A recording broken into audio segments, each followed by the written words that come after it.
Bueno, un placer tenerlos a todos por acá. La verdad que es increíble esto. Yo suelo tener 300 alumnos en la facultad cuando doy clase, pero las posibilidades que nos permite ahora Internet, la posibilidad de llegar a ciudades y a países que no tienen ninguna opción de conectarse con psicoanalistas, la verdad que es un placer enorme para mí. Voy a hacer algunos comentarios previos y después empezamos.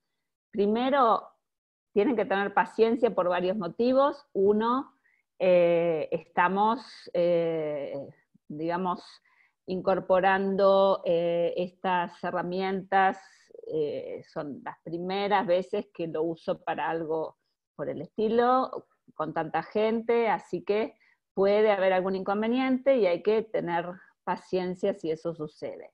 Si se llega a cortar en algún momento, vamos a hacer lo siguiente. Si ustedes ven que mi imagen se va y mi clase no continúa, esperen unos segundos, porque a lo mejor es cuestión de mi conexión y después vuelvo a aparecer. Si eso no sucede, entonces vuelven a entrar a la clase con el mismo link. Eso por un lado. Por otro lado, bueno, primero me voy a presentar. Me da mucha alegría tenerlos acá. Hay personas que conozco y me siguen y hacen mis cursos desde hace como 25 años por lo menos. Y hay personas que no me conocen, así que me voy a presentar. Pero es un placer tenerlos a todos acá. Tengo ganas de volver a tener alguna que otra clase así gratis, así que después vamos a conversar, porque todo lo que quiero abarcar en esta clase no va a ser posible de lograrlo, así que después tendremos alguna continuación posterior. Me presento, mi nombre es Nora Altman y yo soy psicoanalista de la Universidad de Buenos Aires, enseño ahí Freud, Lacan, psicopatología, en este momento Freud, pero estuve en varias materias.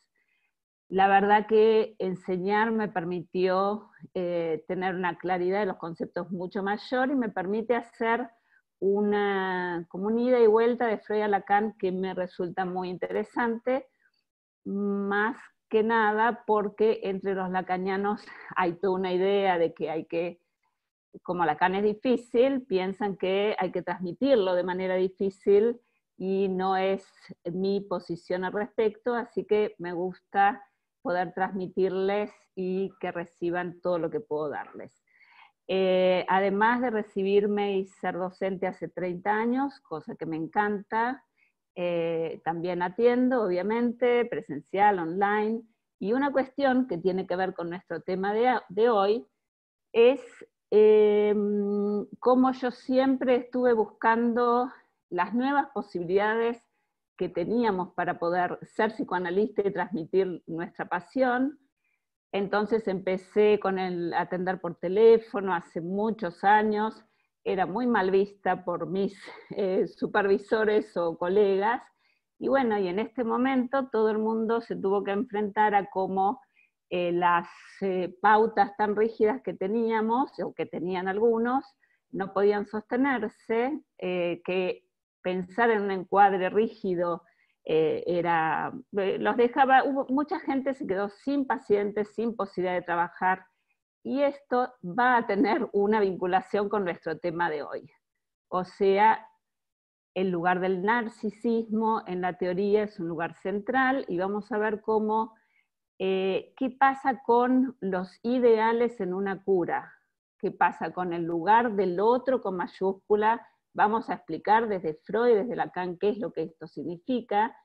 Me interesa que veamos las nociones básicas de narcisismo y veamos las consecuencias que tiene en la clínica. Entonces les decía que gracias a que yo pude dejar de lado un poco esos ideales que me venían desde afuera, pude ir sembrando cosas que ahora estoy cosechando. Así que realmente vamos a ver qué significa el yo en la cura y por qué yo elegí este tema, ¿no? Ahora les cuento, a raíz de Rebeca, que acá la veo, y de Luis, que creo que no está, a raíz de ciertas consultas de alumnos supervisados de España, me enfrenté con la misma situación con la que se enfrentó Lacan cuando entró a, digamos, a este medio psicoanalítico. Él se enfrentó a lo que llamaba, digamos, él necesitaba retornar a Freud. Él pensaba que se habían tergiversado totalmente los conceptos. Al final pensé en grabar, sí, se está grabando. ¿Y qué es lo que justamente había sucedido? Que el lugar que se le daba al yo era de tanta primacía que llevaba a una idea opuesta de lo que el psicoanálisis realmente pensamos que tiene que lograr. Y vamos a ver por qué. El yo es un concepto central, no solo es muy importante en la constitución del sujeto y en la clínica y en la concepción de la cura, sino que texto de introducción del narcisismo yo creo que es el que más complicaciones le presenta a todo psicoanalista y donde más contradicciones hay entre los psicoanalistas. Ustedes saben que yo hace 30 años que estoy en una cátedra muy importante y cuando tenemos que dar narcisismo no nos ponemos de acuerdo. O sea, hay un punto ahí en donde es difícil ponerse de acuerdo, después les voy a explicar por qué. El texto de Freud es muy confuso. Yo no sé realmente ustedes cómo hacen para leer a Freud si no tienen idea de Lacan. Después les voy a explicar por qué. Ahí voy a hablar de la otra dificultad que tenemos hoy, antes de continuar o de empezar, que es que ustedes tienen muy distinto nivel en relación al psicoanálisis y a la trayectoria que tienen hasta ahora. Hay gente que hace años que estudia psicoanálisis y que sabe mucho de Lacan. De hecho, tengo alumnos míos que están acá y que estudian conmigo hace muchos años. Y hay gente que no tiene ninguna idea de psicoanálisis ni de Lacan. Así que a mí me resulta un desafío enorme poder dar esta clase.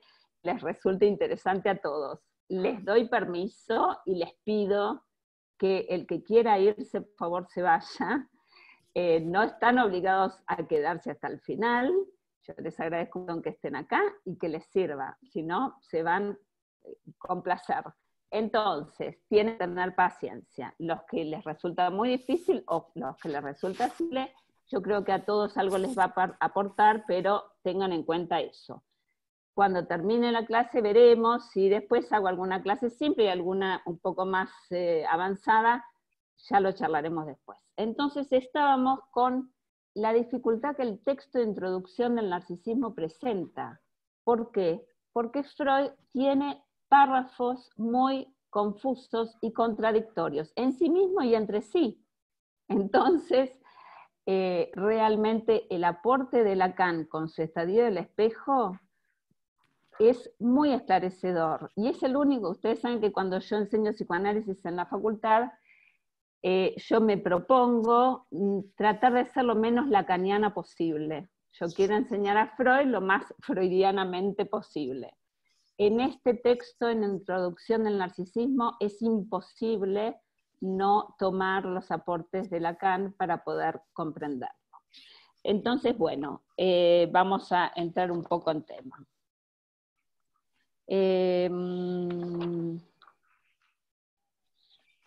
Con respecto a las preguntas, lo que vamos a hacer es, yo voy a dar la clase y al final por chat escriben las preguntas que tienen. No sé si vamos a llegar a contestarlas hoy, si no haremos otro encuentro o grabaré las preguntas y respuestas y se las mandaré, ¿sí? Bueno, vamos a empezar. Yo les decía por qué elegí este tema, y una de las cuestiones es que a raíz de estas consultas de algunos de ustedes, y a raíz de lo que me pasó en el consultorio, en donde veo que hay consultorio y virtualmente, en donde veo que hay gente que viene de varios análisis anteriores y no pudieron cambiar cuestiones centrales por las que padecen.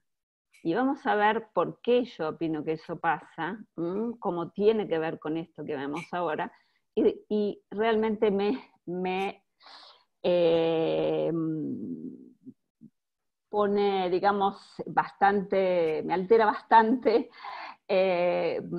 pensar cómo hay tanta gente que por ahí sigue padeciendo cosas por esta posición que algunos psicólogos tienen, y vamos a entender por qué.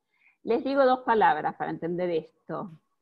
Me comentaba alguien de España que, por ejemplo, preguntándome qué hacemos los psicoanalistas con los pacientes, con los psicóticos, por ejemplo, yo le pregunté, ¿y qué hacen allá? ¿No? Con una línea más cognitiva, por ejemplo. Entonces él me dijo, bueno, lo que hacemos acá es psicoeducación.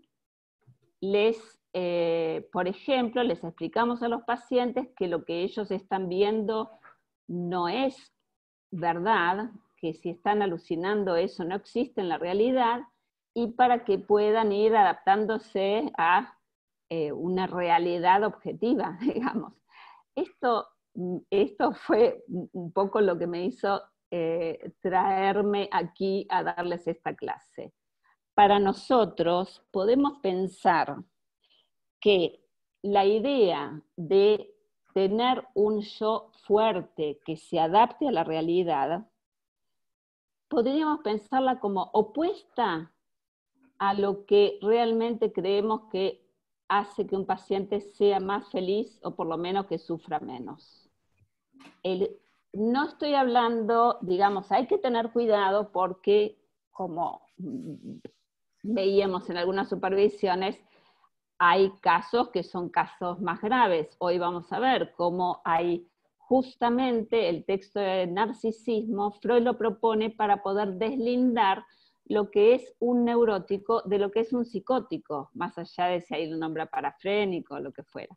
Entonces, las fallas en la constitución del yo van a ser determinantes para poder diferenciar una estructura de otra. Entonces, cuando hablamos de que lo peligroso que es buscar que el yo se adapte a la realidad y fortalecerlo, estamos sobre todo hablando del neurótico. Sin embargo, lo que les dije antes, cuando hablábamos de un ejemplo, de un caso de un psicótico, por ejemplo,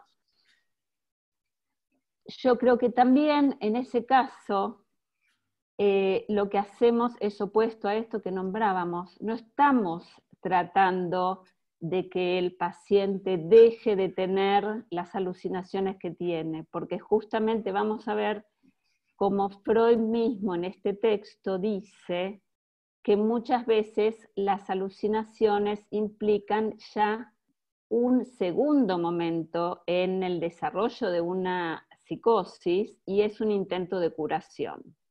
Quiere decir que nosotros apuntamos a la subjetividad. Vamos a hacer una diferencia sustancial entre lo que es el yo, que vamos a ir incorporando algunos conceptos para esclarecer lo que voy a ir diciendo después.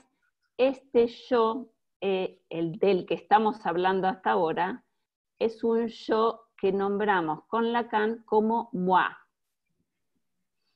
El moi es esta concepción de yo que nos permite reconocernos en lo que somos, que nos, digamos, Lacan va a utilizar el estadio del espejo para poder explicar esto, pero lo que yo quiero es diferenciar lo que es el yo, que es lo que creemos que somos, ¿sí? Ahí donde nos reconocemos es una instancia imaginaria, a diferencia de lo que es el sujeto. Creo que en el fin de análisis, que nuestro objetivo del análisis tiene más que ver con poder descubrir, digamos, lo más, ¿cómo se dice? particular de esa persona que tenemos delante. Lo más particular tiene que ver con su deseo. Poder descubrir qué es lo que lo hace más feliz. Nosotros decimos que la cura no es lo que estamos buscando, que la cura se da por añadidura. Yo hablo de felicidad entre comillas.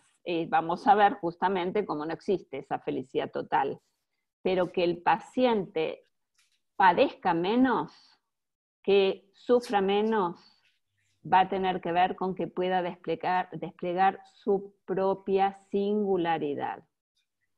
Y esto, en algún sentido, es opuesto a pensar que tiene que poder realizar lo que la sociedad espera de él. Y eso sería tener un yo más fuerte, ¿no?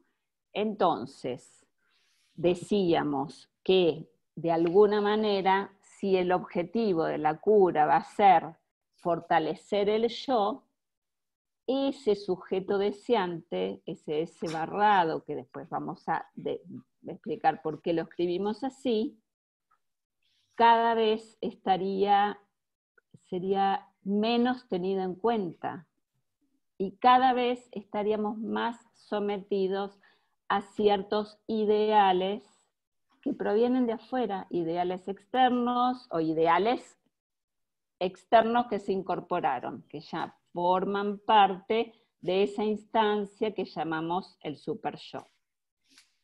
Esto como introducción y como a dónde vamos a apuntar. La importancia del yo y las consecuencias en la cura. Hasta ahora, digamos, voy a ir incorporando algunos conceptos lacanianos, voy a hacer un interjuego entre conceptos freudianos y lacanianos para poder entendernos mejor.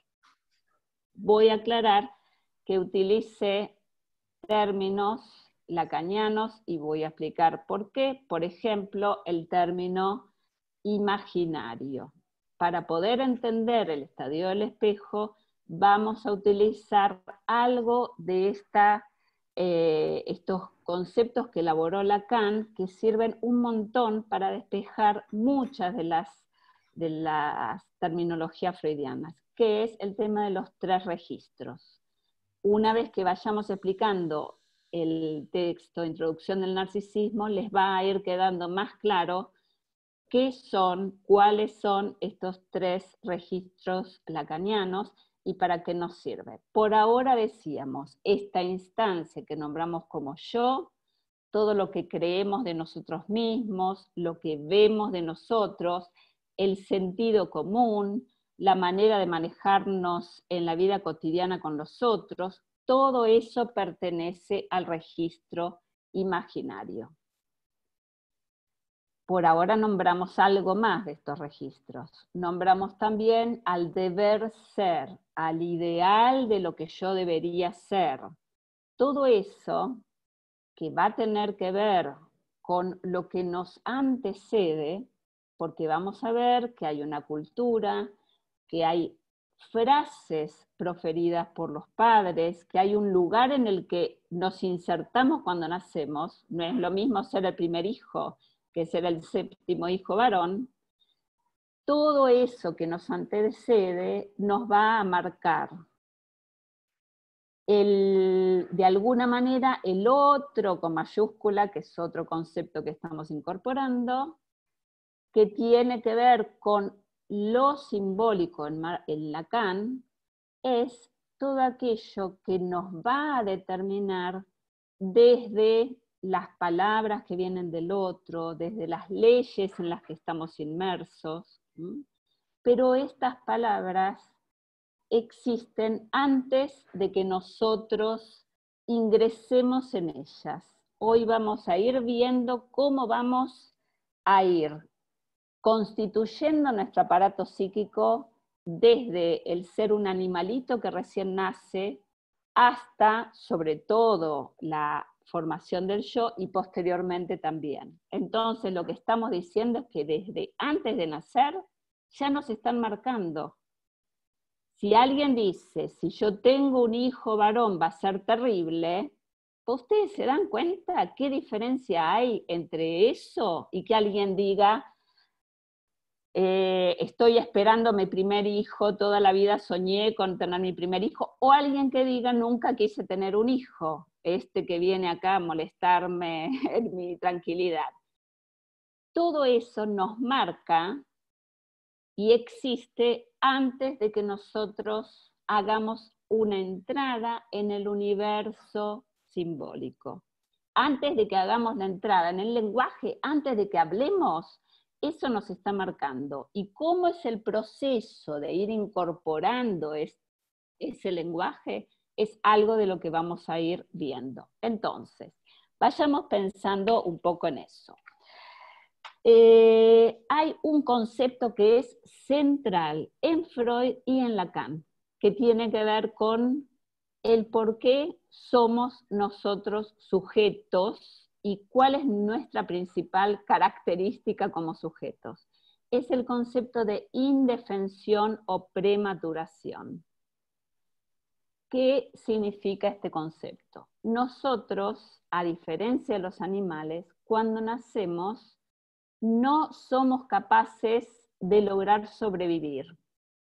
Estamos sometidos a que un adulto, que Freud llama adulto auxiliador, nos salve, nos permita satisfacer nuestras necesidades básicas para no morir, ¿no?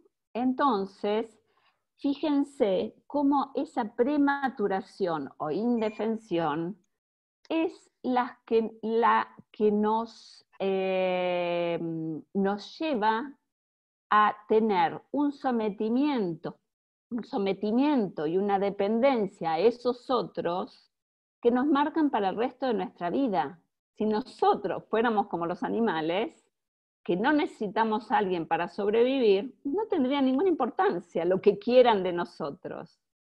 Fíjense que en el texto Proyecto, uno de los primeros textos de Freud, Proyecto de Psicología para Neurólogos, él dice una frase que es muy interesante porque nos va a servir para continuar con esta idea que les vengo planteando, del lugar del otro y qué importancia va a tener esto en la cura, ¿no? La noción de yo y toda esta evolución.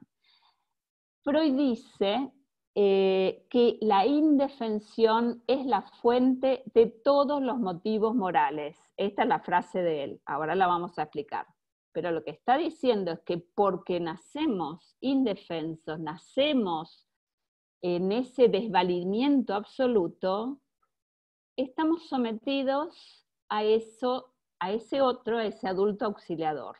Ahora vamos a ver algo más de esto, pero les voy a aclarar entonces que esos primeros adultos que solucionan las necesidades básicas del chico y que además de eso lo erogenizan, lo aman, le dan al cuerpo del chico un tratamiento que va a hacer que él pueda también ser amado posteriormente, ese adulto auxiliador lo vamos a llamar el otro con mayúscula, volviendo a incorporar algunos de los conceptos lacanianos. Ese adulto auxiliador es el otro con mayúscula, decíamos que este otro con mayúscula nos precede, que tiene que ver con lo simbólico, y que, decía Freud, es la indefensión o prematuración la fuente de los motivos morales. ¿Por qué? El sujeto, en general hablo del neurótico, tendríamos que después hacer otra clase para ver cuál de los conceptos que yo estoy explicando no es exacto, no hay que tomarlo exactamente igual para un psicótico. El sujeto, desde que nace, está todo el tiempo buscando ser alguien amado para el otro, amado por el otro, tener un lugar en el otro. Y esto que les decía recién, la importancia de la prematuración como fuente de motivos morales, quiere decir, a partir de que nacemos, porque necesitamos a ese otro, vamos a buscar responder a sus ideales para ser amados por él. Ahí viene el lugar que va a tener el ideal del yo, que después vamos a nombrar, en la constitución del yo y en nuestra vida.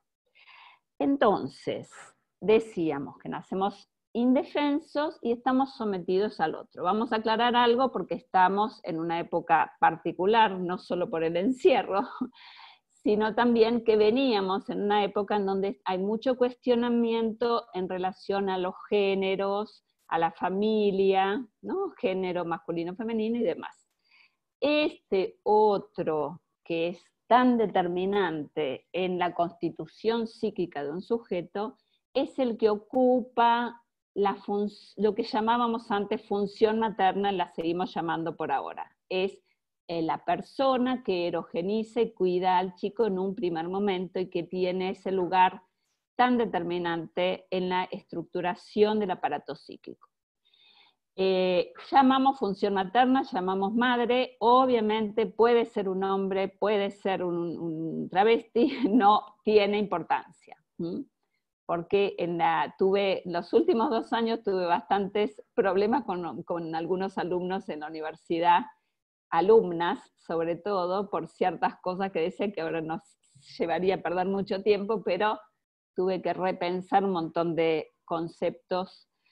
Les digo 2 palabras, pero ya queda como algo intrigante. O sea, por ejemplo, el tema del piropo, ¿no? Cómo me mostraron a mí, mis alumnas, yo aprendo mucho con mis alumnos, que cuando uno dice, bueno, si te dicen un piropo lindo, no estás en posición de objeto, ellas me mostraron que sí. Entonces les explico cómo tuve que ir cambiando un montón de ideas que tenía, porque vengo de otra generación. Entonces, volvamos.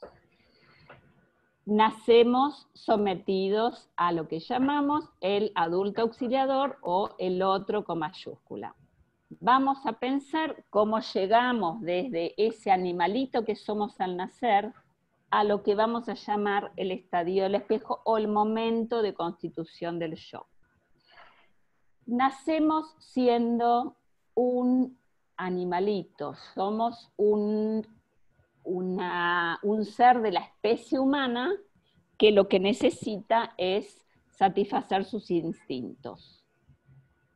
¿Cuándo pasamos de ser ese animalito a ser un sujeto, a ser un sujeto de palabra, a estar inmerso en una cultura y en el lenguaje?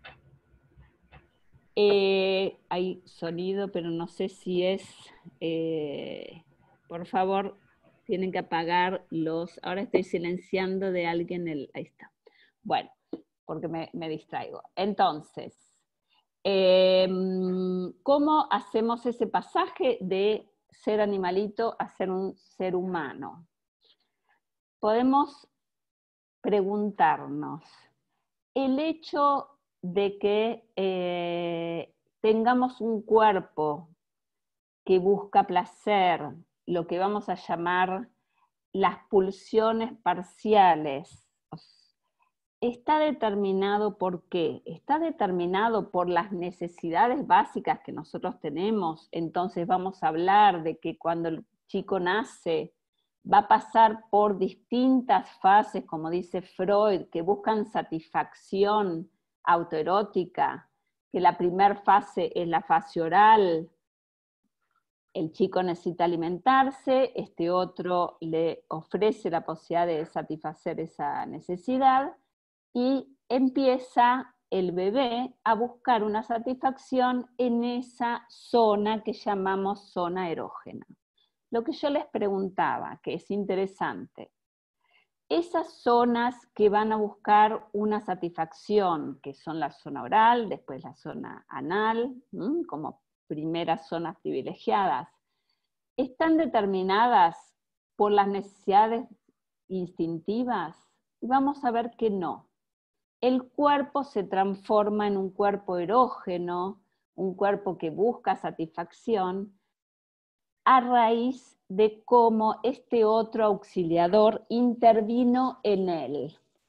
La madre marca el cuerpo del chico, la madre introduce esos agujeros corporales que van a determinar tengo que silenciar todos los micrófonos desde antes porque se me hace complicado. Y Pili, si estás por ahí, trata de silenciar a todos si podés.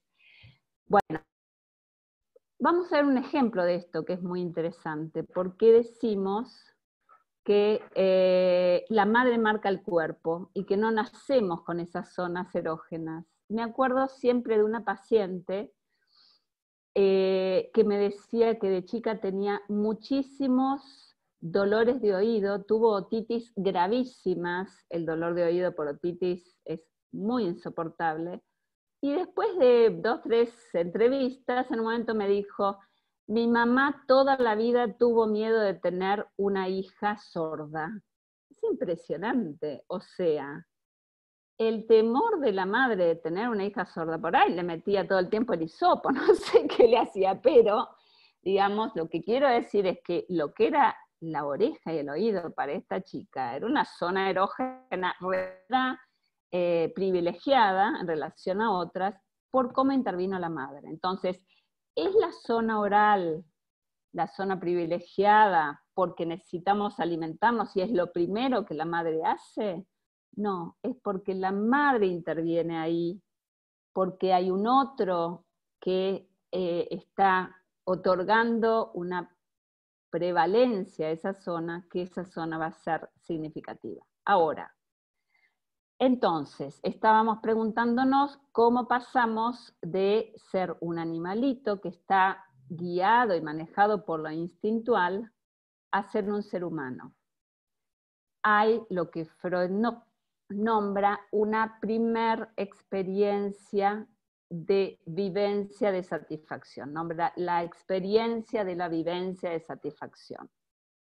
A partir de esa experiencia vamos a poder conceptualizar el lugar que tiene la pérdida de objeto para el ser humano y el objeto en sí. ¿Qué es el objeto en psicoanálisis? Y lo determinante de la falta en la estructuración del aparato psíquico. ¿Qué pasa? El bebé se alimenta gracias a que la madre está ahí.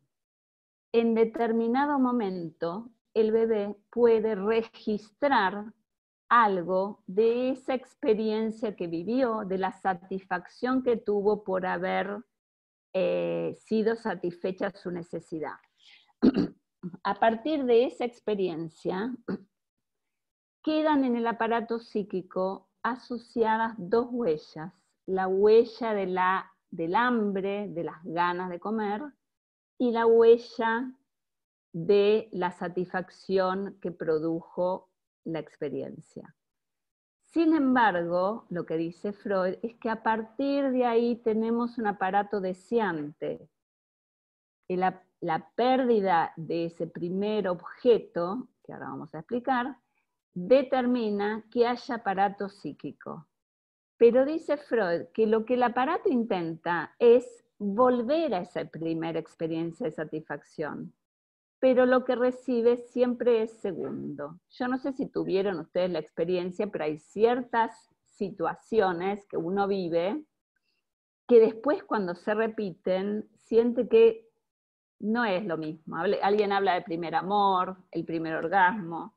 La primera vez que yo probé gelatina, era una nena, pero en casa no se hacía, me quedó una sensación que nunca en la vida pude recuperar. Entonces, hay experiencias que vividas la primera vez dan una sensación de querer volver a vivir eso y que aunque uno lo repita, nunca es lo mismo. Entonces Freud explica la importancia de esa primer experiencia de satisfacción y vemos a partir de ahí que el sujeto va a constituirse por una pérdida primera que determina que haya una búsqueda constante. El aparato psíquico es un aparato deseante que busca todo el tiempo una satisfacción que es imposible. Siempre va a haber una diferencia entre el objeto encontrado y el buscado. Entonces, vamos a ver la importancia de esto. Parece que no tiene nada que ver con el yo y tiene mucho que ver porque ahora vamos a seguir el camino para explicarlo. Entonces estamos hablando de los objetos. Cuando pensemos en el concepto de objeto, vamos a decir, en algún momento vamos a decir que el yo es el primer objeto total. Para poder entender esto de que el yo es el primer objeto total, tenemos que entender qué objetos hay antes y qué objetos hay después, ¿no? Entonces decimos, como primer objeto tenemos que pensar que es el hueco pulsional, el objeto perdido de la primera experiencia de satisfacción. Ese sería el concepto de objeto en psicoanálisis, muy importante, porque de alguna manera el yo también, así como tantos conceptos en psicoanálisis, buscan recuperar algo perdido desde el inicio. Si hasta ahora nombramos a lo imaginario en Lacan y nombramos a lo simbólico, algo de esto imposible, estructural, tiene que ver con lo real lacaniano.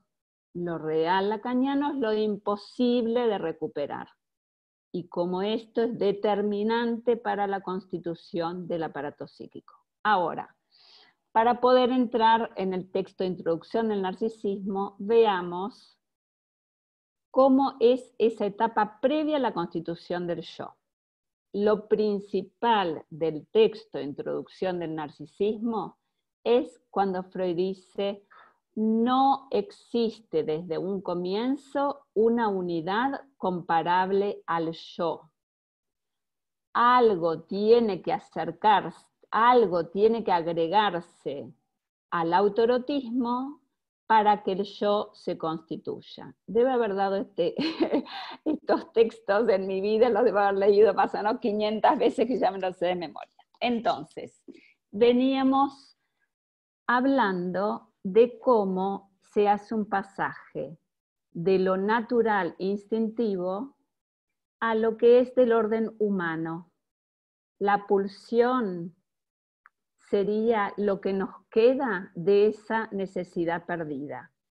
El animal puede satisfacerse, tiene hambre, se satisface, está en periodo de celo, se satisface. El hombre no puede satisfacerse nunca del todo por esa pérdida originaria. Entonces, perdimos esa naturalidad y esa totalidad de satisfacción anterior a la constitución de un sujeto, y luego comienza lo que llamamos el autoerotismo, que supone que en el desarrollo se atraviesa una etapa en donde el cuerpo está formado por un montón de partes independientes entre sí, fragmentadas, es un cuerpo fragmentado, y que las distintas partes buscan una satisfacción de manera incoordinada y una satisfacción propia, la boca, el ano. Después vamos a ver un cuadro, si me sale compartir pantalla en un ratito, y vemos todo esto en un cuadro. Entonces, tenemos el autoerotismo desde el origen, que significa que hay un cuerpo fragmentado, que no hay unidad, que las pulsiones buscan satisfacción de manera anárquica. Ahí tenemos el segundo momento en la constitución del objeto. Hablamos de un primer momento que era ese objeto hueco pulsional, condición para que haya objetos, y ahora vamos a hablar en esta etapa del autoerotismo de lo que son los objetos parciales.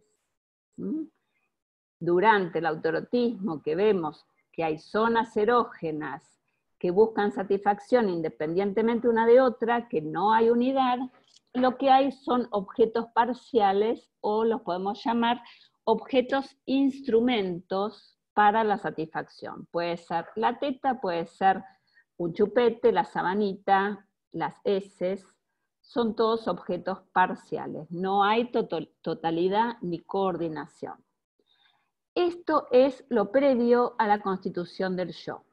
Freud nos dice en Introducción del Narcisismo, no hay un yo desde el comienzo. ¿Qué hay? Pulsiones autoeróticas, incoordinación, no unidad. Esto es lo que hay en un comienzo.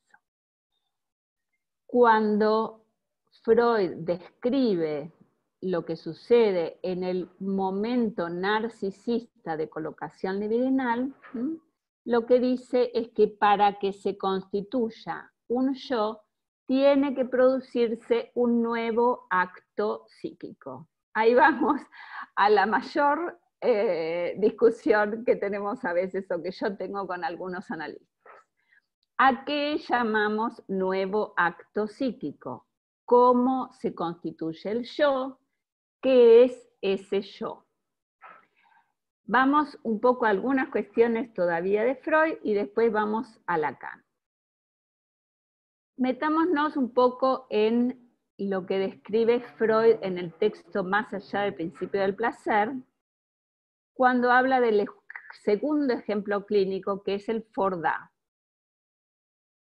Él lo que describe es que su nietito, que tenía, ahí ya, no, lo describe dos cosas, pero digamos que entre los 8 meses y 15 meses se producen este tipo de juegos en donde el chico hace desaparecer sus juguetes, ¿no? Juega a, se fue, acá está. Nosotros jugamos muchas veces con los chicos chiquititos, nos tapamos y nos destapamos, decimos, se fue, acá está, se fue, acá está. Freud lo que describe de su nieto es que él jugaba con algo que era como un yo-yo, o sea, un carretel con un hilo, lo tiraba fuera de la cuna de una manera que no lo viera, porque las cunas con barrote no nos sirven para este ejemplo, lo tiraba afuera y decía, oh, lo hacía volver, decía, ah, oh, ah, jugaba a un juego que incluía una dualidad fonemática, que incluía dos fonemas, dos sonidos. Cuando lo hacía desaparecer el juguete, decía O, y cuando lo hacía aparecer, decía A. En alemán, es la madre y el abuelo, que era Freud, decían que el O era fort y el A, acá está. O sea, se fue, acá está, que es algo que vemos jugar a los chicos.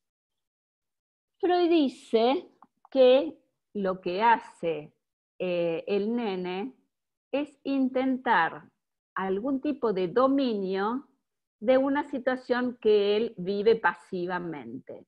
Y ahí vamos a varias cuestiones que son interesantes respecto a lo que yo les decía, del lugar que tenemos frente a ese otro, ¿no? Yo les decía desde un comienzo, cuando les hablaba de mí, buscar siempre algo nuevo, de cómo muchas veces estamos sometidos a ciertas exigencias que vienen del otro, de lo que se supone que tenemos que hacer. Ese lugar que tenemos desde que nacemos frente al adulto auxiliador es un lugar de objeto. La madre hace lo que quiere con el chico. Imagínense una madre psicótica.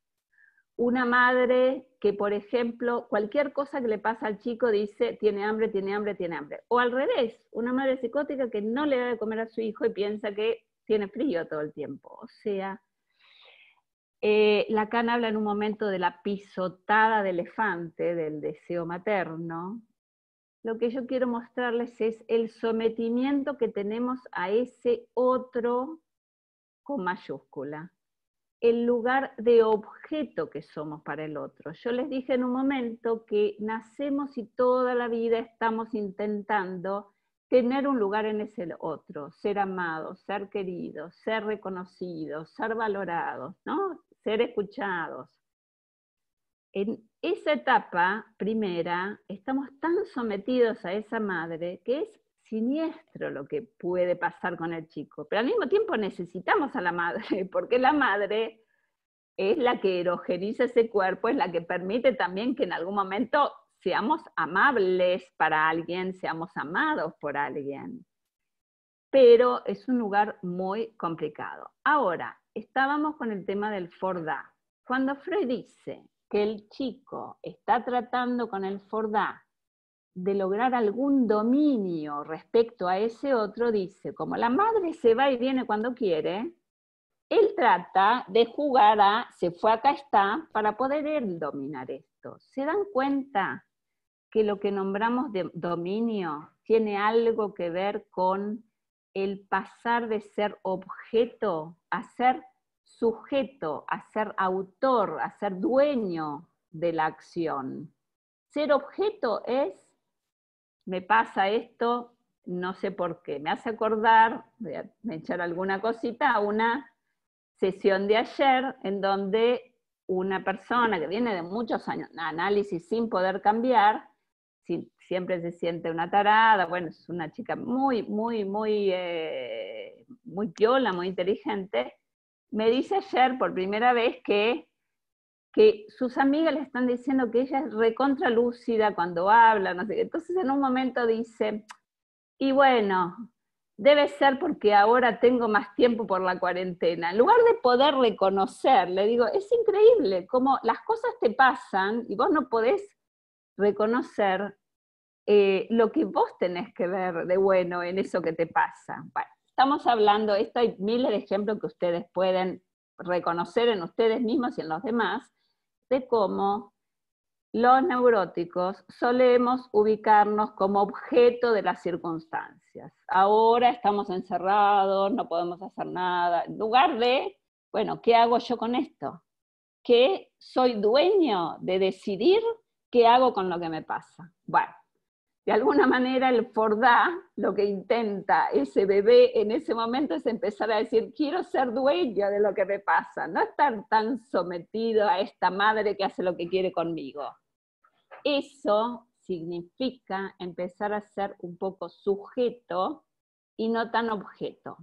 Ahora, fíjense que lo interesante, vamos a utilizar acá el tema de los registros lacanianos, podemos decir que, como Freud bien describe, lo importante de esa experiencia es que el chico empieza a poder hacer uso del lenguaje. ¿Qué es dominar? ¿Es jugar? No, es captar psíquicamente que la madre se va, pero puede volver. Si el chico no puede tener la capacidad simbólica de representarse a la madre, no va a poder dominar la experiencia. ¿Se entiende? El juego del Fordá nos muestra el comienzo de la entrada que hace un sujeto en el orden simbólico. Les venía diciendo que cuando nacemos somos hablados por el adulto auxiliador. Entramos en un universo simbólico y somos objeto de esas palabras que vienen del otro. Nosotros no hablamos, nos hablan, somos hablados. De hecho, cuando el nene empieza a hablar, pues supóngase Pablito, dice, Pablito quiere la papa. No se da cuenta que es él, Pablito. Entonces se ve como alguien de afuera, ¿no? Entonces, ahora vamos a eso. Lo interesante, estamos tratando de hacer una vinculación entre el texto de Introducción del Narcisismo y la conformación del yo, y lo que plantea Freud en Más allá del principio del placer. Les decía que en ese juego lo que vemos es que el chico puede empezar a utilizar las palabras para procesar lo que él vivía pasivamente. El intento de dominio es que lo simbólico permite algún dominio de lo real y del imaginario.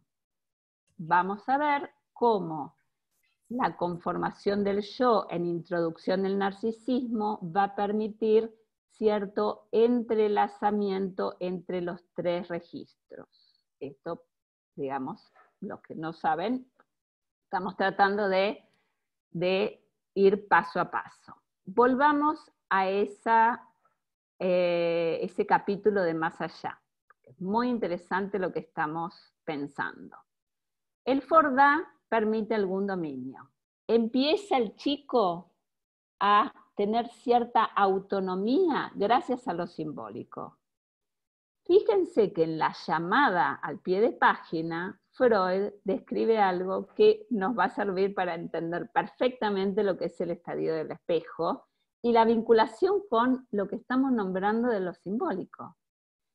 El nieto de Freud, en determinado momento, descubrió su imagen, ahí sí creo que tenía 18 meses, lo otro era desde antes, descubrió su imagen en un espejo que llegaba prácticamente hasta el piso y empezó a jugar, a mirarse en el espejo, irse y volver, irse y volver. ¿Qué podemos pensar entonces? Que al mismo tiempo que el chico está pudiendo incorporar la lengua, las palabras, para que haya algún dominio de lo que le pasa, está empezando a constituir su propio yo. Vamos a ver que la constitución del yo va a permitir no solo constituir al yo, sino constituir la realidad, tener un cuerpo y tener la posibilidad de vincularse con otros. O sea, constituye al yo, al cuerpo, a la realidad y a los otros. En el momento de la constitución del yo del narcisismo. Y permite cierto anudamiento entre los registros. Ahora volvamos a Freud.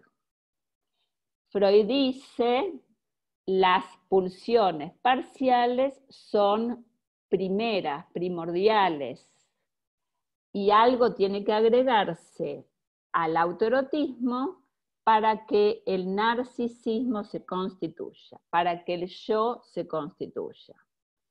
¿Qué es lo que tiene que agregarse? Él dice, esto que nombrábamos antes, que ahí me fui, les dije que era lo más difícil, que es que tiene que producirse un nuevo acto psíquico.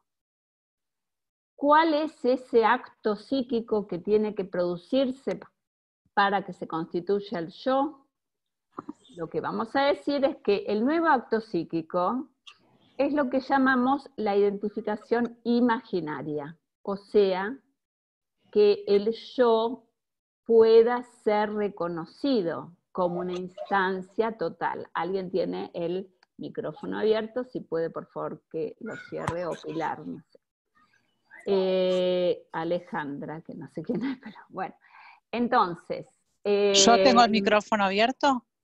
Sí, ¿no sabes cerrarlo? Sí, espera que lo cierro. Porque se escuchan ruidos, si no, y nos distrae. Entonces, para que se produzca ese pasaje de autoerotismo a narcisismo, tiene que haber un nuevo acto psíquico, y ese acto psíquico es la identificación imaginaria especular. Lo que decíamos con el ejemplo de Freud es que en determinado momento el bebé se reconoce en el espejo. No lo dije lo que decíamos, pero no lo dije. Vamos al texto, estamos incluyendo cuestiones que aparecen en el texto de Lacan, el estadio del espejo. Él ahí dice que hay psicólogos que descubrieron que cuando los animales se miran en el espejo, no saben que son ellos, no solo eso, sino que parece que la paloma cree que es el palomo y entonces ovula, ¿no? O sea, creen que hay otro. Y descubren que los bebés, cuando empiezan a reconocerse en el espejo, eso les produce una alegría enorme. O sea, hay un antes y un después. Vamos a hacer la diferencia entre lo que es primario, ahí volvemos a lo que me preguntan en algún momento Rebeca, lo primario y lo secundario. El momento de la constitución del yo es un momento que se puede observar, es fechable, no es de un día para el otro, pero hay un momento en donde uno se da cuenta que el chico empieza a reconocerse.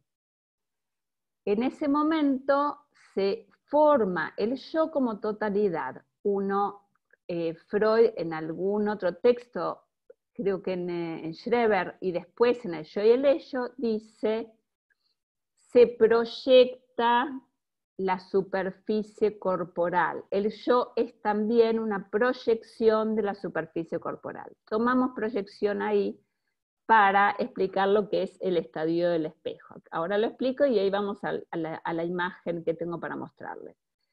La proyección quiere decir que es como cuando nosotros nos vemos en el espejo.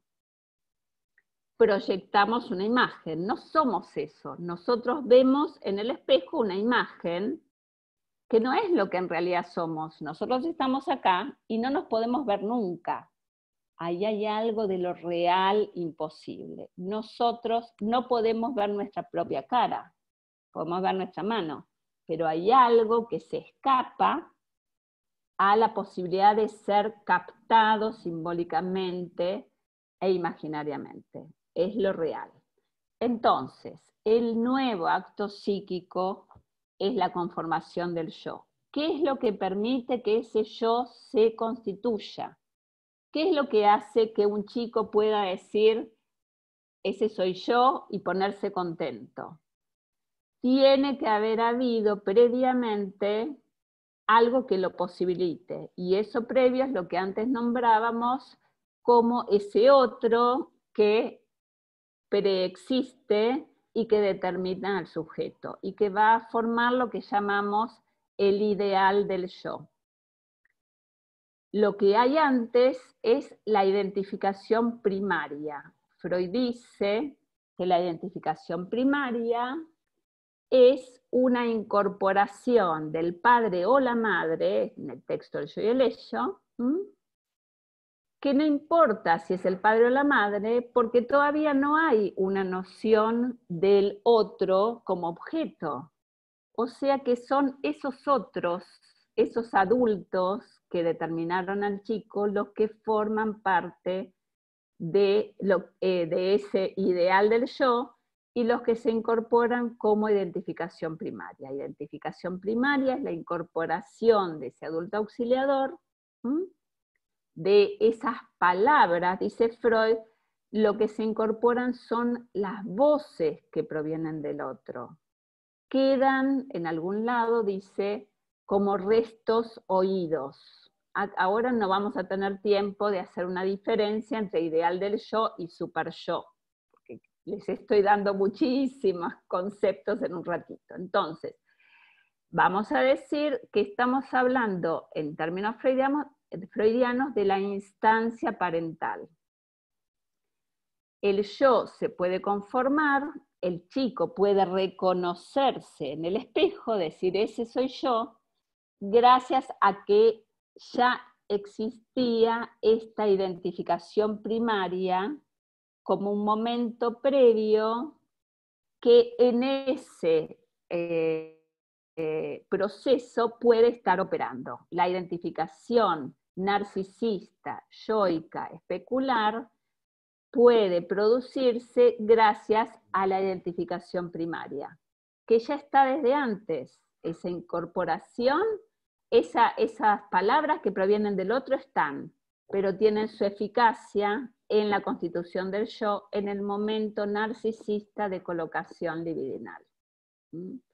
Entonces ahí se pasaría del autoerotismo al narcisismo. Les digo 2 o 3 cosas más y vamos al esquema, si me sale compartir pantalla y veo lo que me escribieron.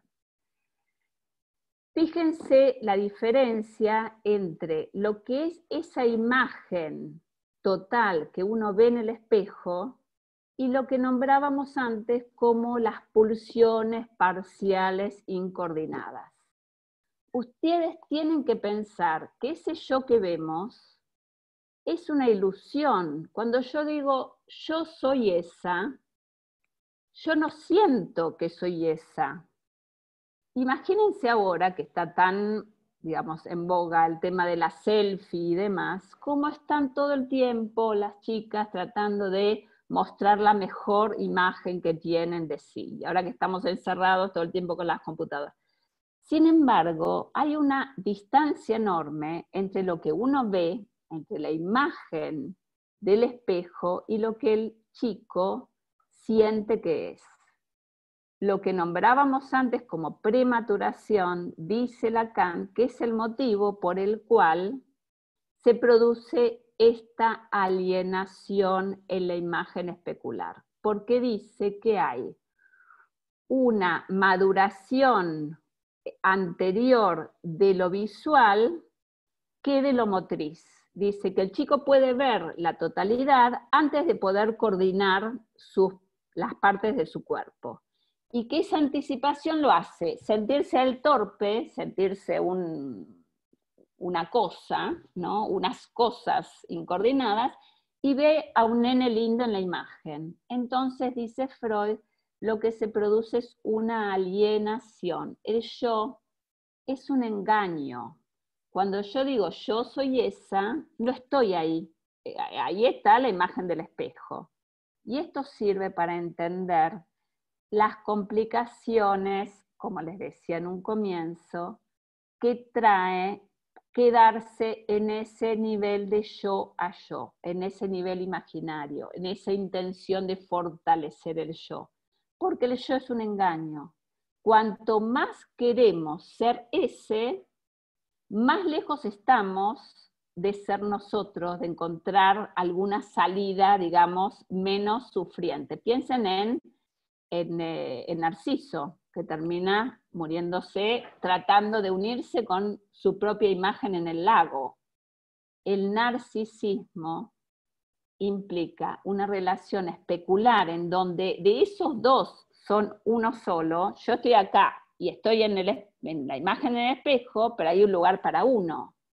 Y eso muestra por qué todo vínculo con el otro tiene las dificultades que tiene, la rivalidad, las competencias, porque el narcisismo, si no hay una salida por otro lugar, produce agresividad y todo esto que les decía antes. Porque el yo, entonces, es una instancia engañosa, imaginaria, y ahí podemos tomar el término de ideal. La imagen esa total que vemos en el espejo es lo que en un comienzo les nombraba como moi en términos lacanianos. Es un yo completo. Es lo que yo creo que soy, eso que veo. Es el moi.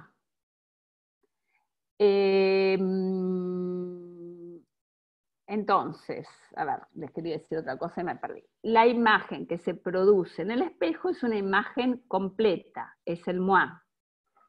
Pero lo que en realidad es el tema del yo ideal. En términos freudianos, es lo que en introducción del narcisismo se llama yo ideal. Todo el mundo confunde yo ideal e ideal del yo. Así que ahora con esta clase va a quedar claro, vamos a clarificar bien la diferenciación. Yo ideal es esa imagen que vemos en el espejo. ¿Por qué la llamamos ideal? Porque no es real. ¿Por qué Freud usa esa palabra? No es la realidad. Es un ideal, es lo que me imagino, es lo que veo según lo que vieron de mí, no es la realidad. Y está determinada por el ideal del yo. Ideal del yo es la instancia simbólica que proviene de los padres, es qué dijeron de mí. Para que quede más claro, el yo ideal hay que enfatizar en el yo, el ideal del yo hay que enfatizar en el ideal, pero las dos terminologías confunden. El yo ideal es el moi, es imaginario. El ideal del yo es simbólico y es lo que viene de los padres y queda como las voces. Les decía que acá vamos a reunir en la misma idea el ideal del yo y el super yo. Freud habla en este texto de conciencia moral, que sería esa instancia que es el antecedente del super yo, que mide todo el tiempo a ese ideal de lo que deberíamos ser con lo que creemos que somos. Hay siempre una distancia entre el ideal del yo y el yo, aunque el yo se constituya gracias a él. Ejemplo de por qué el yo que se constituye no es la realidad, siempre doy el mismo ejemplo y me vuelve a la cabeza el mismo ejemplo. Hasta que yo tenía unos 17 años, yo me creía muy alta porque en la primaria era de las más altas en el grado, y porque para mi familia yo era alta, y porque en realidad hasta determinada edad fui alta. Después, a los 17 años, una vez un compañero me saluda y me dice, hola, Peti. Yo no entendí qué quería decir con Peti.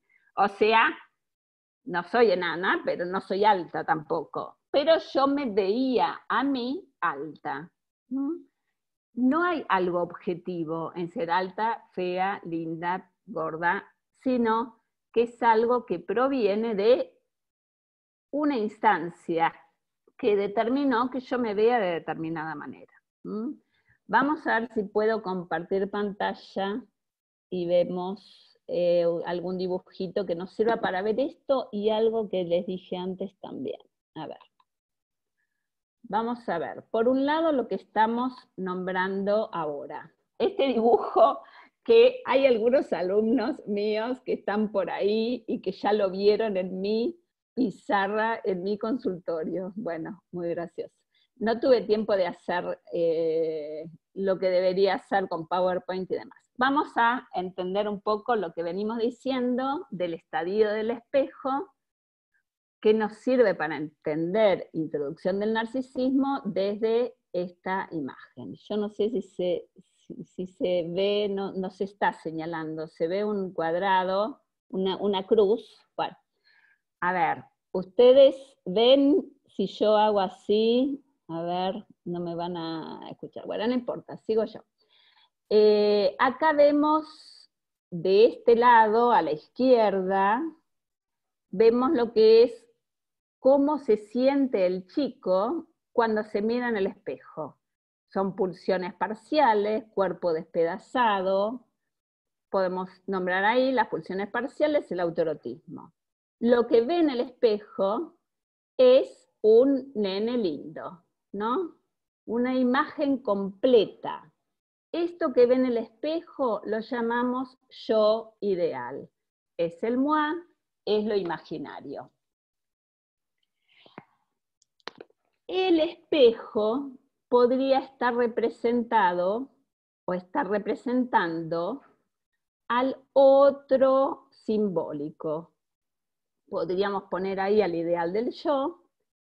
Imagínense que si el espejo es todo deformado o sucio, el chico se va a ver de una manera diferente a si el espejo es un espejo normal.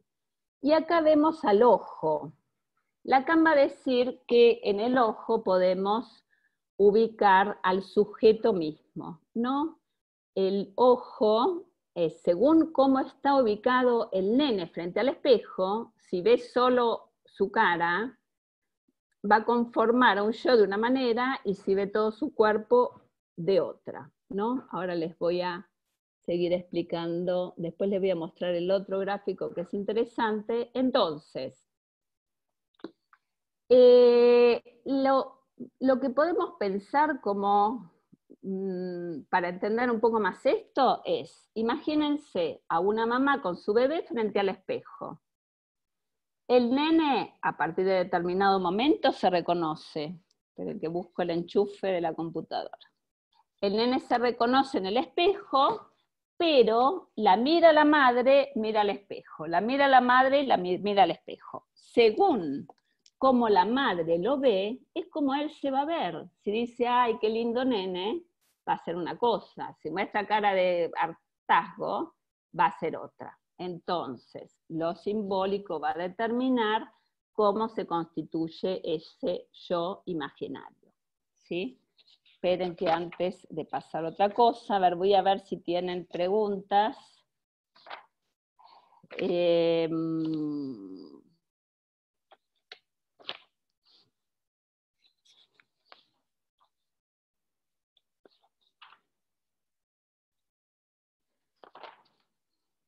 Bueno, entonces, ahora voy a ir al otro gráfico y les voy a mostrar lo que hay. Lo que estamos diciendo es que el momento de la constitución del yo es un momento necesario para la evolución y la conformación de un sujeto neurótico. Dice Freud, primero lo pensó como un momento vinculado con la perversión, que quiere decir amarse a sí mismo. El momento narcisista, dice Freud, tiene que ver con amarse a sí mismo, y después se da cuenta que es un momento necesario para todo sujeto. ¿Qué pasa con este amor a sí mismo? Veníamos diciendo que hay un primer objeto hueco, pulsional, que va a determinar que haya búsqueda de satisfacción parcial. Después tenemos los objetos, instrumento de las pulsiones parciales. Y después tenemos este primer objeto total, que es el yo. Dice Freud que hay que imaginarse al cuerpo como una ameba, y dice que es como un organismo unicelular que emite pseudópodos, ¿no? Agarra sus objetos y vuelve al yo. Y dice que entonces el cuerpo representa posee en sí mismo libido que va a poder catectizar objetos o no catectizar objetos. Entonces va a decir que para que un individuo, para que un sujeto evolucione de manera sana, va a tener que primero conformar este yo y colocar su libido en este primer objeto, que es el yo, amarse a sí mismo, y gracias a eso va a poder luego poner la libido en otros objetos. Y ahí va a venir la etapa que llamamos elección de objeto en Freud.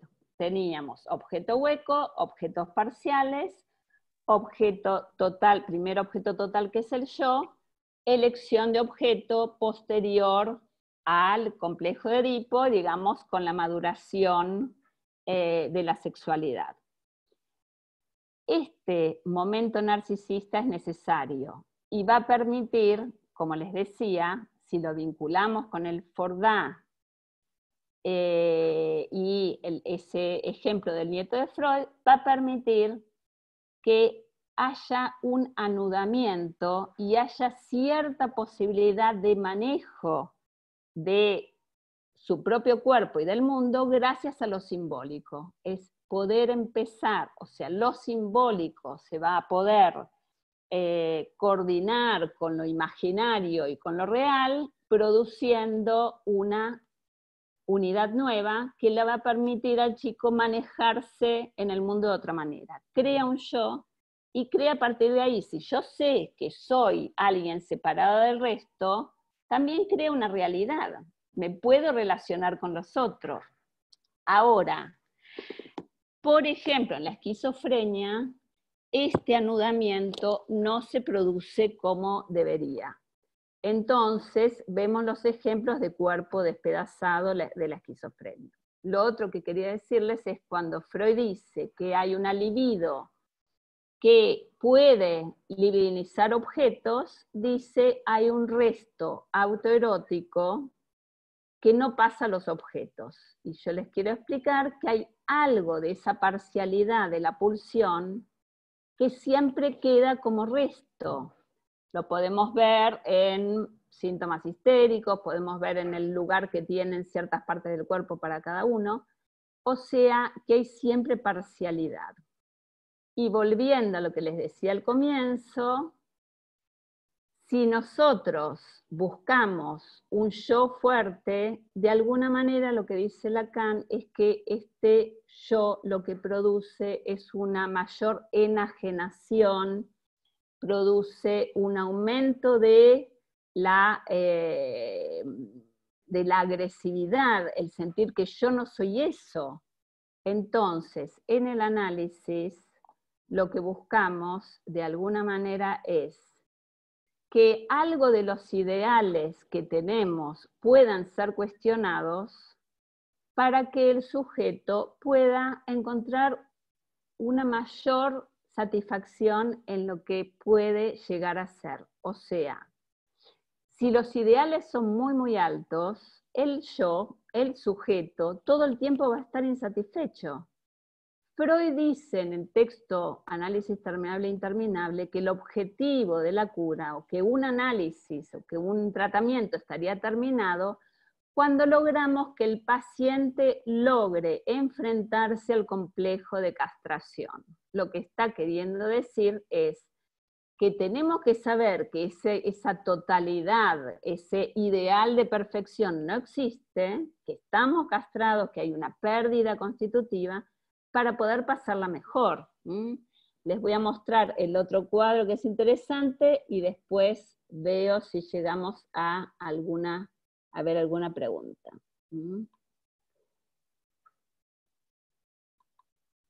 Esperen que, ¿cómo hago para volver?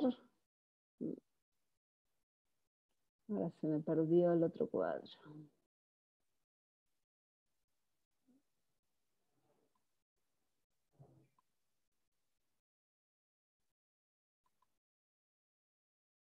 Bueno, no voy a buscar hoy no lo voy a buscar ahora, se los voy a explicar. A ver. Lo que, para sintetizar, sería, hay una primer pérdida que implica el pasaje de la naturalidad del instinto a la pulsión. Tiene que ver con la entrada en el lenguaje. Hay una segunda pérdida que implica el pasaje del autoerotismo a narcisismo. Esto les quiero decir. Lo principal para que el yo se pueda constituir es que haya operado algo de la terceridad. ¿Qué quiere decir? Yo les di como ejemplo que lo que el chico tiene que soportar es que la madre vaya y venga. Esto significa la función paterna, que la madre desee algo más allá que ese chico. Antes de eso, el chico es todo para la madre, estamos sometidos a esa madre. Si se logra la constitución del yo, es porque se puso algún límite a ese poder materno. Y eso es la función paterna. Entonces, entre el autoerotismo y el narcisismo, algo de esta terceridad tiene que haber funcionado. Bueno, se hizo bastante largo, voy a ver si hay algunas preguntas, si las puedo leer y contestar. No sé cómo se sintieron en la clase. Voy a ver las preguntas y después me gustaría que me envíen de alguna manera preguntas o qué tema les gustaría tratar si voy a dar otra clase y cómo se sintieron. Bueno, todo eso me gustaría después que me lo comenten. Voy a leer alguna pregunta acá a ver si tenemos tiempo de contestar.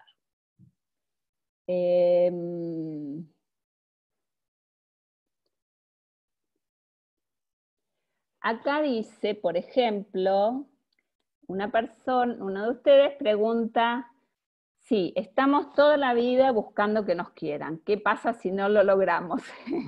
Bueno, justamente lo que nosotros en el análisis tenemos que conseguir es que la persona se dé cuenta que si no logró ser querida porque los padres eran eran o malas personas por su propia historia, o estaban muy mal. A veces sucede, por ejemplo, que una madre está mal porque se le murió un hijo, y todos los hijos que vienen después no los puede querer, porque se siente culpable por el hijo que se murió. O sea, hay muchos motivos por los cuales a veces una persona no es registrada por los padres, ni a veces la persona no sabe que en realidad lo quieren y no se lo demuestran, pero puede ser que a veces no haya sucedido. Entonces lo que hay que lograr es que esa persona se dé cuenta que sí puede ser amada por otros, que es una persona que vale la pena, que es una persona que tiene un montón para dar, y no porque su madre no lo quiso, entonces no es alguien querible. Eso puede ser. A ver, el ideal del yo diría quedarse pegado al ideal del yo o al yo ideal. A ver, acá me parece que vuelve a haber, no leo toda la pregunta, que habría una confusión entre yo ideal y ideal del yo. Vuelvo a explicar, el yo ideal es el yo, lo que yo soy, ese es el yo ideal. Sáquenle la palabra ideal.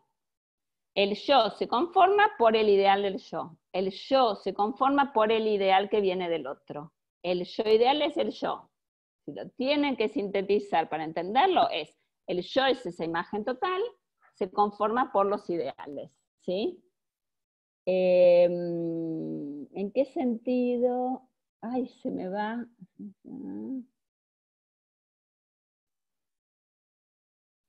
¿Estamos buscando todo el tiempo el objeto perdido? ¿Tiene que ver con la falta? Bueno, exactamente. Fíjense que cuando yo les digo que algo de ese primer objeto perdido tiene que ver con lo que vamos a ver en narcisismo, es porque cuando yo les comento que cuando nosotros vemos esa imagen total, todo el tiempo sentimos que o no alcanzo, no somos tan lindas, o no somos no sé qué, o deberíamos ser no sé cómo, nunca alcanza a ser lo que querríamos que sea. En realidad, Lacan lo explica por esta diferencia entre lo que vemos y lo que sentimos, por esa incoordinación primera. Pero lo que quiere decir es que siempre hay una pérdida. Entonces, como les decía antes, si logramos que la persona pueda descubrir lo que le hace más feliz, su propio deseo, eso va a ser a través de ir disminuyendo esos ideales del otro. Por eso les decía, es lo contrario a decir tiene que adaptarse, tiene que... Ahora les voy a dar un ejemplo. Cuando logramos que disminuyan esos ideales de perfección, la persona puede ser más feliz. Les voy a dar dos ejemplos muy cortitos. Una paciente mía hace muchos años era psicóloga. Sufría trabajando de psicóloga, pues decía que, y la madre era psicóloga y ella sentía que tenía que ser psicóloga. Entonces sufrió un montón, hasta que logramos que deje de ser psicóloga y empiece a trabajar con lo que le gustaba, que era hacer joyas. Y en un determinado momento le ofrecieron entrar a un lugar y le venía bárbaro, y empezó a trabajar de psicóloga y le encantaba, re feliz era. ¿Por qué? Porque ya no era una imposición del ideal. Cuando ella encontró que su propio deseo también podía coincidir con el de la madre, ahí fue feliz. Y después lo otro que les quería dar como ejemplo de este ideal o super yo autoritario que no nos permite ser felices y cómo es lo contrario a la adaptación, lo que tenemos que buscar. Uno de los primeros pacientes que atendí online sin haberlo conocido previamente era una persona que tenía como 23 años, nunca había tenido ningún vínculo sexual con nadie, y después de la primera entrevista que estaba en Boston y estaba con una angustia tremenda, descubro que él estaba viviendo ahí con un compañero, que él tenía deseos homosexuales de toda la vida y que nunca se había permitido pensarlo. Pero lo más tremendo del super yo es que este joven tenía un problema que se tendría que haber operado desde muy chiquito, que cada vez que se le paraba, digamos, le dolía, tenía el prepucio mal. Y entonces me cuenta eso y digo, ¿por qué no te operaste? No, porque lo iba a hacer más adelante, nunca me llevaron. O sea, la culpa por sus deseos homosexuales, por su homosexualidad, era tan grande que él no se operaba y sufría, no podía tener sexo directamente. Al poco tiempo se operó, tiene una pareja divina, pero es tremendo lo que si uno no se analiza puede llegar a sufrir toda la vida, ¿no?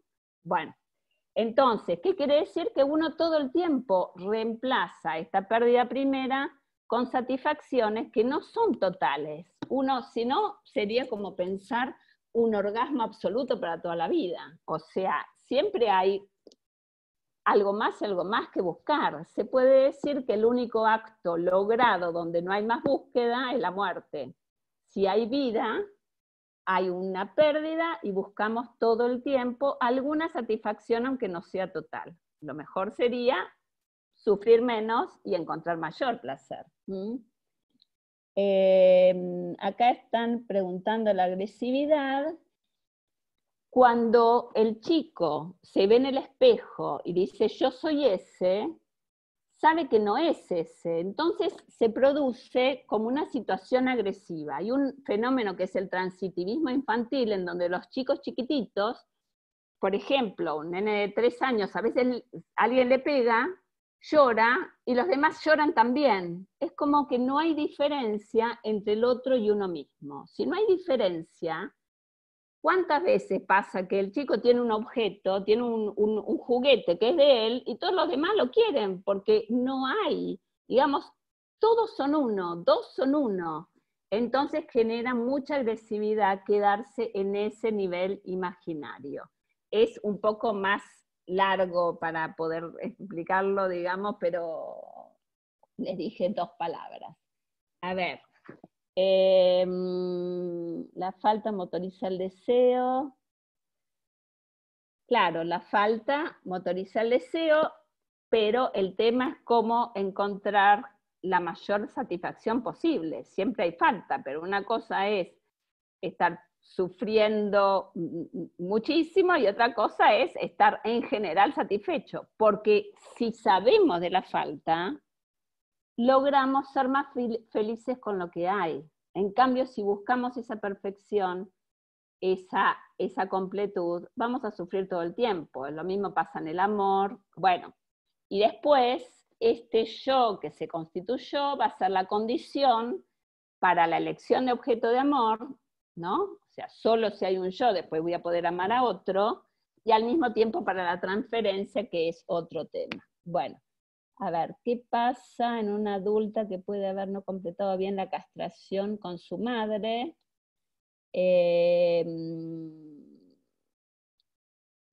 A ver, no leí exactamente la frase. Cuando hay un vínculo con la madre demasiado intenso y no pudo separarse de ella, estaba acordando ahora de una paciente que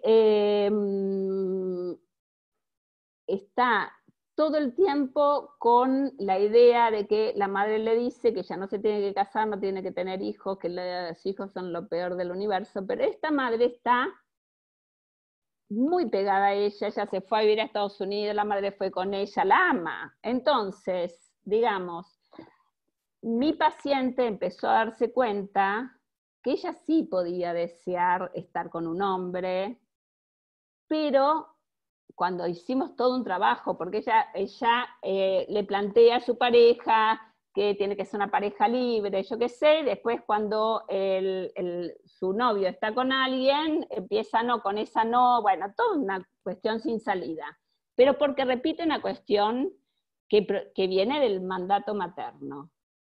Cuando logró estar un poco mejor, no hace mucho que la atiendo, pero estaba bastante mejor, tuvimos entrevistas con el novio, yo qué sé, y ya empezó a tener otro vínculo con el novio, ayer volvió a que quiere pareja libre. Bueno, está ahí con la madre, y la madre está digamos, limitándola tanto para que ella pueda pensar diferente, que hay que hacer un trabajo mayor, o sea, lo que hay que hacer es lograr en un análisis sentir menos culpa por dejar a la madre. Muchas madres que, bueno, justamente cuando yo les dije que en el momento de la conformación del yo, la madre tiene que poder desear algo más allá de ese chico, hay madres que toman al hijo como el objeto que las completa, ¿no? Decimos que representan al falo que no tuvieron y demás. Entonces, hay que hacer un trabajo mucho más fuerte de análisis para poder dejar a esta madre y que no limite la posibilidad de ser feliz y vivir la propia vida. Bueno, déjenme las preguntas. Esto yo creo que queda guardado, si no me mandan también por WhatsApp, y después vemos, seguramente 1 o 2 clases más gratis voy a darles. Yo tengo mi sitio online, tengo mis clases, a mí me encanta dar clases, pero estoy muy ocupada. Pero bueno, fue un placer para mí darles esta clase, me encantó. Voy a mejorar mi compartir pantalla y los gráficos y todo eso. Así que bueno, les mando un beso a todos, me encantó que estuvieran y alguna clase más vamos a dar. Mándenme si les resultó fácil, difícil, si les sirvió y si hay algún tema en particular que querrían ver. Yo tengo que dar, que va a ser como para 5.000 personas esto, tengo que dar transferencia en 2 meses, así que quizás si doy algo, una de las posibilidades es dar cuestiones vinculadas a la transferencia, que lo tengo que dar en otro lado. Bueno, les agradezco la presencia, mucha suerte y nos vemos.